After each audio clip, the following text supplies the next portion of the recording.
এই চাল কুমড়া সবজিটা আমার বাসার কেউই তেমন বেশি একটা পছন্দ করে না, তাই আমি চেষ্টা করি এক এক দিন এক একভাবে রান্না করার। এই যেমন আজকে রান্না করেছিলাম ডাল ও চাল কুমড়া দিয়ে খুবই মজাদার একটা ভাজি। এই ভাজিটা দিয়ে সাদা ভাত, রুটি, পরোটা খুব মজা করেই খেয়ে নেওয়া যায়। এর জন্য শুরুতে এখানে ছোট সাইজের একটা চাল কুমড়া খুব ভালো করে ধুয়ে এরকম কুচি কুচি করে কেটে নিয়েছি। এরপর এখানে হাফ কাপ পরিমাণ মসুর ডাল দিয়ে দিলাম, ডালটাকেও খুব ভালো করে ধুয়ে নিয়েছি।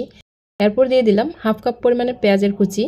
এরপর দিয়ে দিচ্ছি মাঝারি সাইজের একটা রসুনের কুচি, যেহেতু এখানে ডাল দিয়েছি এই জন্য রসুনটা অবশ্যই দিতে হবে। এরপর দিয়ে দিলাম কয়েকটা কাঁচামরিচ, তো কাঁচামরিচগুলোকে আমি মাছ দিক দিয়ে একটু ছিঁড়ে দিই। এরপর এখানে হাফ চামচ পরিমাণ হলুদের গুঁড়া দিয়ে দিলাম। এরপর দিয়ে দিলাম স্বাদ মতো লবণ। চাল কুমড়ার এই ভাজিটাতে খুবই অল্প পরিমাণে মশলা ব্যবহার করা হয়, খেতেও কিন্তু ভীষণ মজার হয়। ডাল ও চাল কুমড়াটাতে মশলাগুলো দেওয়ার পর এদিকে চুলায় একটা প্যান বসিয়ে পরিমাণ মতো সয়াবিন তেল দিয়ে দিলাম। তেলটা একটু গরম হওয়ার পর এখানে আরও কিছু পেঁয়াজ রসুনের কুচি দিয়ে দিলাম। এরপর সবগুলোকে তেলের মধ্যে একটু নেড়েছেড়ে ভেজে নিচ্ছি। এখানে কিন্তু পেঁয়াজ রসুনের কুচিটাকে একটু বাদামি রঙের করে ভেজে নিতে হবে।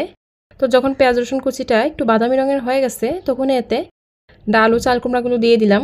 চাল কুমড়া ডালটা দিয়ে খুব ভালো করে তেলের মধ্যে 3-4 মিনিট নেড়েচেড়ে ভেজে নিব। আর এখন কিন্তু ঢাকনা দিয়ে ঢাকবো না, ঢাকনা ছাড়াই ডাল ও চাল কুমড়াটাকে তেলের মধ্যে ভেজে নিব। কিছুক্ষণ ভেজে নেওয়ার পর এখন এতে পরিমাণ মতো পানি দিয়ে দিচ্ছি। যেহেতু এখানে ডাল দিয়েছি, ডাল কিন্তু সিদ্ধ হতে পানি লাগে। চাল কুমড়াতে যে পানি আছে এই পানিতে আবার ডালটা পুরোপুরি সিদ্ধ হবে না। পানিটা দিয়ে সব কিছুর সাথে খুব ভালো করে নেড়েচেড়ে মিশিয়ে দিয়ে ঢাকনা দিয়ে ঢেকে 4-5 মিনিট রান্না করে নিলাম। 4-5 মিনিট পর ঢাকনাটা তুলে সব কিছু খুব ভালো করে নেড়েচেড়ে দিচ্ছি। এখন আবারও ঢাকনা দিয়ে ঢেকে দিব। আর যতক্ষণ না পর্যন্ত ডাল ও চাল কুমড়াটা পুরোপুরি সিদ্ধ না হয় ততক্ষণ পর্যন্ত রান্না করে নেব। আর মাঝে মধ্যে কিন্তু আমি অফ ক্যামেরা একটু নেড়েচেড়ে দিয়েছি যাতে নিচ দিক দিয়ে আবার ভাজিটা লেগে না যায়। তো চুলার আঁচটা কমিয়ে প্রায় 10 থেকে 15 মিনিট ডাল ও চাল কুমড়াটা রান্না করে নেওয়ার পর এই পর্যায়ে দেখুন চাল কুমড়ার ডালটা পুরোপুরি সিদ্ধ হয়ে গেছে আর চাল কুমড়াতে থাকা এক্সট্রা পানিটাও টেনে গিয়েছে।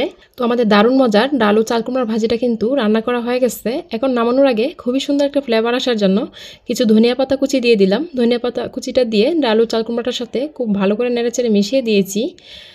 এই চাল কুমড়া ভাজিটা দিয়ে বিশেষ করে সকালবেলা নাস্তায় রুটি পরোটা খেতে বেশি। ডাল চাল কুমড়াটা ভাজি করে নেওয়ার পর গরম গরমে একটা প্লেটে সার্ভ করে নিয়েছি। আশা করছি আজকের এই চাল কুমড়া দিয়ে ডালের মজার রেসিপিটি আপনাদের ভালো লেগেছে। রেসিপি ভালো লাগলে চ্যানেল সাবস্ক্রাইব করার অনুরোধ রইল।